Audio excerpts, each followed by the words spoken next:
बाळांनो, लक्षपूर्वक ऐका. संवाद करत राहा. संवादाचे दरवाजे कधीच बंद करू नका. स्वतःशी संवाद करण्यापेक्षा माझ्याशी संवाद करा. इतरांशी संवाद करा. म्हणजेच बोलत राहा, जगत राहा, जगण्याचा मार्ग शोधत राहा. सदैव आनंद तुमच्या आयुष्यात येत राहील.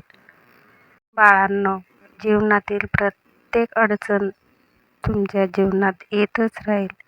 तिला सामोरं जाण्याची शक्ती मात्र मी देत राहील.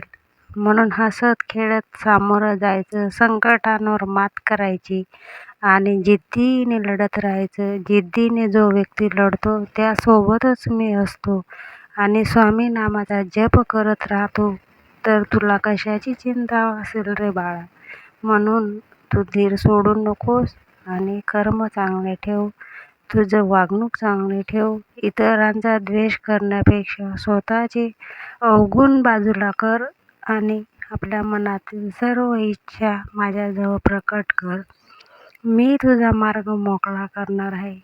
भिऊ नकोस, मी सदैव तुझ्या पाठीशी आहे.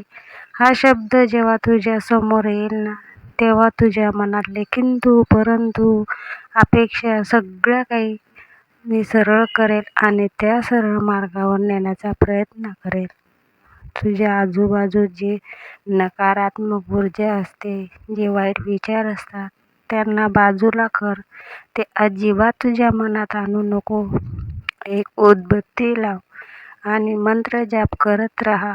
श्री स्वामी समर्थाय नमः असं मनापासून ते अगरबत्ती संपेपर्यंत बोलत राहा. तुझ्या दिवसात आलेलं सगळं काही संकट असेल, जे दुःख असेल, ते असं क्षणात नाहीसं होईल आणि आजूबाजूला मीच. बाळांनो, तुम्हाला वाटत असेल स्वामी माझीच का परीक्षा घेतात, माझ्याकडेच का दुर्लक्ष करतात.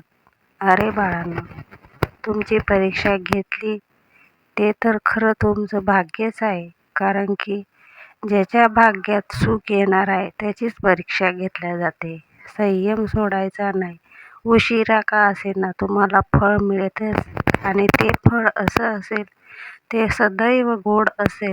ते कधी सडणार नाही, ते कधी खाली पडणार नाही. तुम्हाला कोणाचा अपमान सहन करावा लागणार नाही. कोणाचा द्वेष तुम्हाला सहन करावा लागणार नाही. सोडू नको. मी सदैव तुझ्या पाठीशी आहे. मी सदैव तुझ्या पाठीशी आहे. मी सदैव तुझ्या पाठीशी आहे.